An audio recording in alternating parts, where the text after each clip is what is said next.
संबंधित मामलों में टेक्नोलॉजी का उपयोग करके और स्पेशली इंश्योरेंस में, बीमा में फास्टर असेसमेंट हो। क्रॉप डैमेज अगर हुआ है, एडवर्स वेदर के कारण कोई प्रॉब्लम आई है, तो उसका असेसमेंट फास्ट हो, क्लेम सेटलमेंट फास्ट हो और टेक्नोलॉजिकल ट्रूथ से डिस्प्यूट्स में कमी आए। टेक्नोलॉजिकल मेजरमेंट से डिस्प्यूट्स में कमी आए, इसको ध्यान में रखते हुए एक fund for innovation and technology create किया गया है। कवरेज बहुत ज़्यादा बढ़ा है इन 10 सालों में, और कवरेज को और अधिक बढ़ाने के लिए complete digitalisation, end to end complete digitalisation, enrolment से लेके assessment, claim settlement, payment, DBT के माध्यम से इसको पूरी चेन को रीवैम्प करने का आज माननीय प्रधानमंत्री जी ने निर्णय लिया है। और एग्रीकल्चर मिनिस्ट्री और दूसरे संबंधित विभाग कोऑपरेशन से, फाइनेंस से सब मिलके फसल बीमा योजना को एक टोटली नए लेवल पे ले जाएंगे, ऐसा आज निर्णय लिया गया है। अगर इस फसल बीमा योजना का हम एक समरी देखें तो बहुत ही सिग्निफिकेंट चेंज आया है किसानों के जीवन में। ये नंबर ऑफ पॉलिसीज की टर्म्स में देश की सबसे बड़ी इंश्योरेंस स्कीम है। अगर हम इसको प्रीमियम के पैरामीटर पे देखें तो this is the third largest बीमा योजना, थर्ड लार्जेस्ट इंश्योरेंस स्कीम। पूरे देश में करीब 23 स्टेट्स और यूटीज इसमें शामिल है। चॉइस होती है स्टेट को, जैसे कुछ स्टेट है जो अच्छे वेलफेयर प्रोग्राम्स में भागीदारी नहीं लेना चाहते, तो चॉइस के हिसाब से 23 स्टेट्स एंड यूटीज इसमें है और 20 एम्पैनल्ड इंश्योरेंस प्रोवाइडर्स हैं। कॉम्प्रिहेंसिव प्रोटेक्शन है, और अगर हम यूपीए से कंपेयर करें, 10 साल पहले के बीमा की योजनाओं से कंपेयर करें, तो उसमें पूरे ब्लॉक को एक यूनिट लिया जाता था या पूरे तहसील को एक यूनिट लिया जाता था। यानी पूरी तहसील में अगर, या पूरे block which is a very large area, उसमें अगर क्रॉप को डैमेज हो तभी जाके किसी किसान को कुछ मिलता था। यानी प्रैक्टिकली बहुत ही वो स्कीम थी जो कि फार्मर्स के वेलफेयर से रिलेटेड नहीं थी। और मोदी जी ने आके इस स्कीम में बड़ा चेंज किया, इसको फार्म लेवल पे और लोकल एरिया लेवल पे लेके आए। इससे अगर एक लिमिटेड डैमेज होता है तो भी किसानों को इसका बेनिफिट मिल जाता है। नेचुरल कैलामिटीज के अलावा जो एडवर्स क्लाइमेटिक कंडीशंस है, कई बार ऐसा होता है कि जब फसल बोई होती है उस समय में गर्मी या सर्दी ज़्यादा हो जाए तो उसकी पैदावार कम हो जाती है, तो एडवर्स क्लाइमेट कंडीशंस में भी इसका कवरेज है। फंडिंग पैटर्न नॉर्थ ईस्ट और हिमालयन स्टेट्स के लिए 90-10 है और बाकी सब स्टेट्स के लिए 50-50 है। प्रीमियम प्री डिफाइंड है जिससे कि कोई डिस्प्यूट नहीं हो, और रिमोट सेंसिंग और डिजिटल टेक्नोलॉजीज का बहुत इसमें यूज है। करीब 4 करोड़ किसानों को इस स्कीम में बेनिफिट मिल रहा है और करीब 39% of the gross cropped area in the country इसके कवरेज में आती है। सबसे बड़ी बात है कि मैक्सिमम बेनिफिट मिल रहा है छोटे और मार्जिनल फार्मर्स को। और कई लोग जो समाज में एक अलग तरह का नैरेटिव बिल्ड करने की कोशिश करते हैं, वो लोग भी जान लें कि इस स्कीम का 57% बेनिफिट मिलता है ओबीसी, एससी और एसटी को, फार्मर्स को और छोटे फार्मर्स को। तो बहुत ही एक अच्छी स्कीम है। टोटल लास्ट 8 ईयर्स में अगर हम देखें तो 1,70,000 करोड़ रुपीस के क्लेम्स किसानों को दिए जा चुके हैं। अगर यही कंपैरिजन इससे पिछले वाले 8 सालों का करें तो 34,000 करोड़ रुपीस के क्लेम थे। Compare to that the claims in the last 8 years are 1,70,000 crore. So this clearly shows कि कैसे किसानों को इस स्कीम का एक डायरेक्ट अच्छा बेनिफिट मिल रहा है। This reduces the risk of farming, this increases the certainty and protects the farmers against nature's vagaries. साथियों, दूसरा बड़ा फैसला लिया गया है डीएपी फर्टिलाइजर्स के लिए एक्स्ट्रा सब्सिडी का package, one time special package माननीय प्रधानमंत्री जी ने दिया है। किसानों को डीएपी 50 किलो का बैग 1350 रुपए में मिलेगा। आज दुनिया में जितना भी जियो पॉलिटिकल टेंशंस के कारण, डिसरप्शंस के कारण, वॉर सिचुएशंस के कारण जो भी एक्स्ट्रा बर्डन है, वो एक्स्ट्रा बर्डन प्रधानमंत्री श्री नरेंद्र मोदी जी की सरकार बेयर करेगी। ये स्पेशल वन टाइम पैकेज बहुत ही महत्वपूर्ण फैसला है साथियों, और ये दिखाता है कि किस तरह से सरकार का कमिटमेंट किसानों के प्रति है। अगर हम आस पड़ोस के देशों में देखें तो 1350 रुपए पर 50 केजी बैग जो भारत में मिल रहा है, यही सेम क्वांटिटी डीएपी फर्टिलाइजर की पड़ोस के देशों में अगर आप देखोगे तो this will be more than 3000 rupees per bag.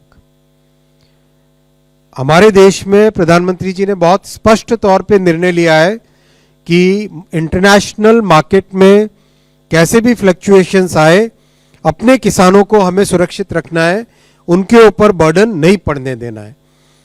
इसीलिए अगर आप देखोगे आज जो मिडिल ईस्ट में कॉन्फ्लिक्ट है, आज जो रशिया यूक्रेन के बीच में कॉन्फ्लिक्ट चल रहा है, आज जो सप्लाई चेन में डिसरप्शन के कारण कई देश अपने यहाँ स्टोरेज करने में लगे हुए हैं, इन सब के कारण जो मेजर सप्लाई डिसरप्शन हुआ, जिसके कारण इंटरनेशनल प्राइसेस बहुत बढ़ गए।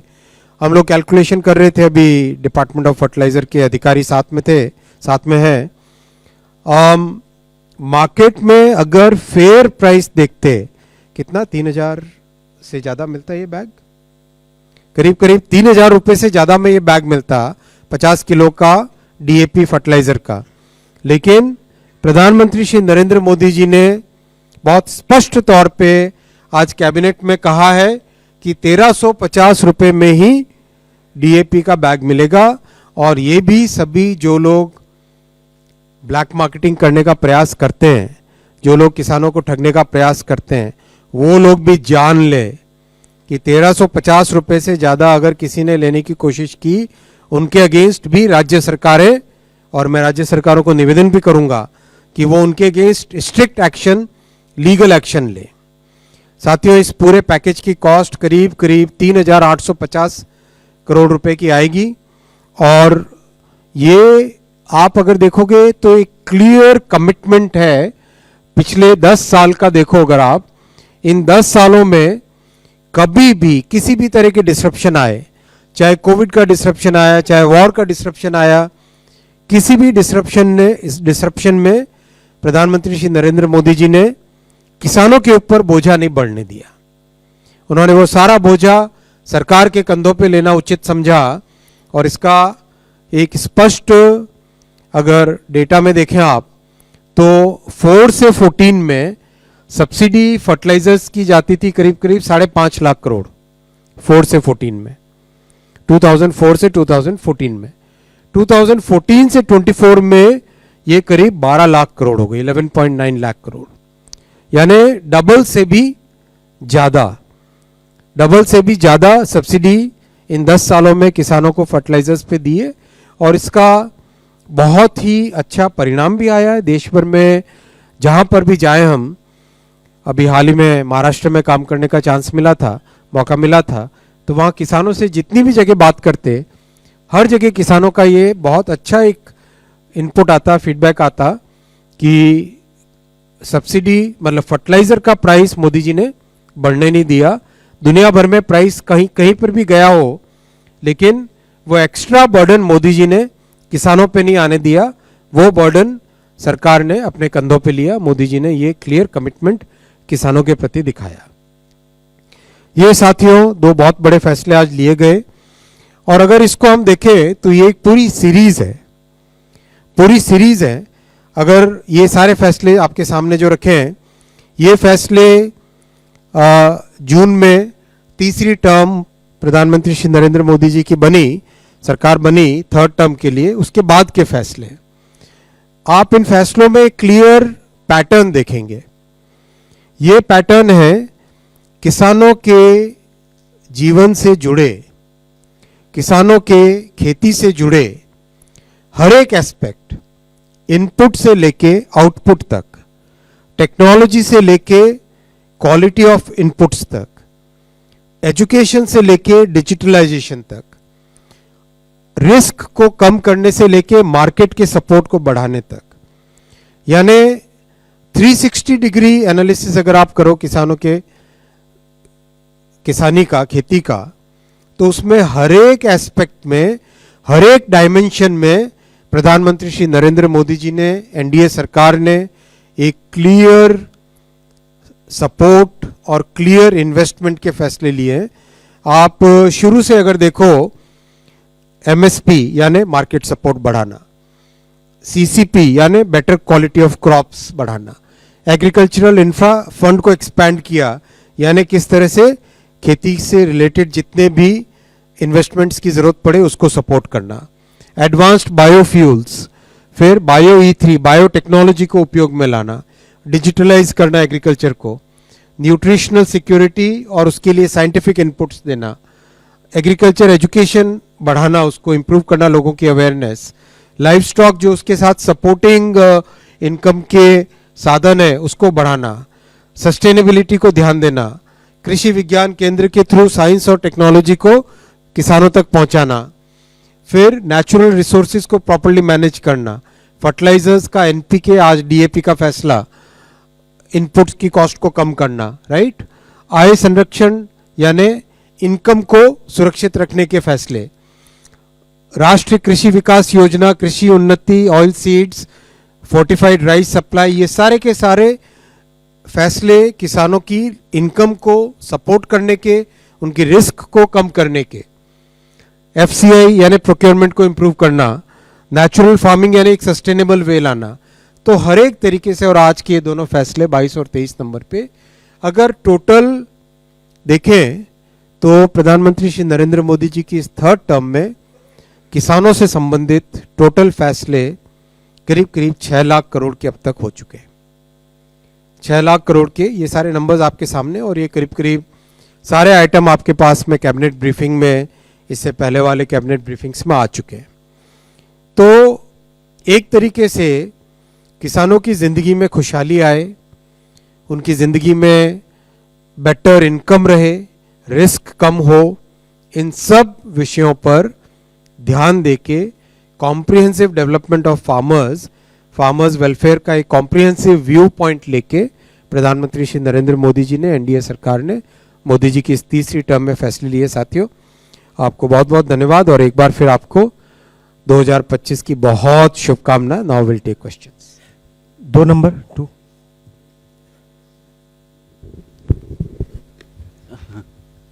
नमस्कार, मैं Sandeep Das from Financial Express. This enhancement of this revamping of Pradhan Mantri Fasal Bima Yojana, if you look at the budget estimate, it was for the financial year, it was 14,600 crore roughly for the current financial year. Now yesterday it's 60,000 crore rupees. So what exactly?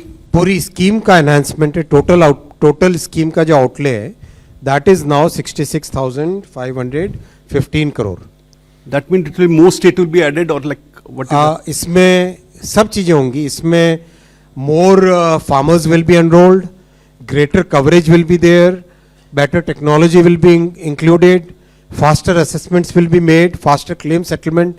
It's a very overhaul in a sense. जो अब तक का अनुभव आया है, इस अनुभव से experience gained so far, उससे इसको कैसे एक step better करें, अभी तक के अनुभव को लेके how do we have a newer, better, faster फसल बीमा योजना। But this 60,000 is for current fiscal or like ये पूरे स्कीम का है, टोटल स्कीम का है। Okay. शिशिर। अच्छा आप, हाँ यस प्लीज। मैंने ये लिखा ना, enhanced allocation of ₹6 per year नहीं लिखा है, ये पूरी स्कीम का है। What's the period, sir? Total period for 16? 5 साल का होता है मोस्टली, हर एक स्कीम का 5 साल का होता है, और मोस्टली वो जो फाइनेंस कमीशन की टाइमलाइंस होती है उससे मैच करते हैं ऐसी स्कीम्स को। Okay. कितना है, 22 से करेक्ट है ना फाइनेंस?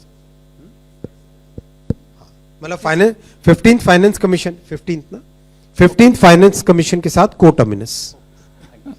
सर मैं लक्ष्मण CNBC आवाज़ से डीएपी के लिए जो सरकार ने एडिशनल पैकेज का ऐलान किया है उसमें पर बैग अगर पूछूं तो कितना इंक्रीमेंट होगा। और आपने कहा कॉस्ट ऑफ प्रोडक्शन बढ़ रहा था चूँकि रॉ मटेरियल की कीमतें बढ़ रही थी, तो कुछ एस्टिमेट कि कितना रॉ मटेरियल के प्राइस बढ़ा और हम कितना कंपनसेट कर रहे हैं। जितना भी बढ़ा वो पूरा कंपेंसेट कर रहे हैं।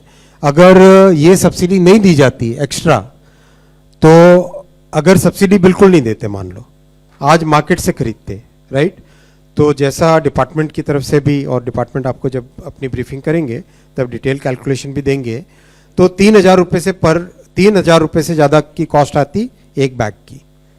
वही बैग अब 50 किलो का बैग 1,350 रुपये में। सो ये इतना सारा पोर्शन है जो कि extra production, extra because of the Cape of Good Hope, Red Sea से नहीं आता आजकल सामान, केप ऑफ गुड होप से आता है, यानी ट्रांसपोर्टेशन की कॉस्ट भी बढ़ गई, तो वो सब देखते हुए ये सब्सिडी काम हो।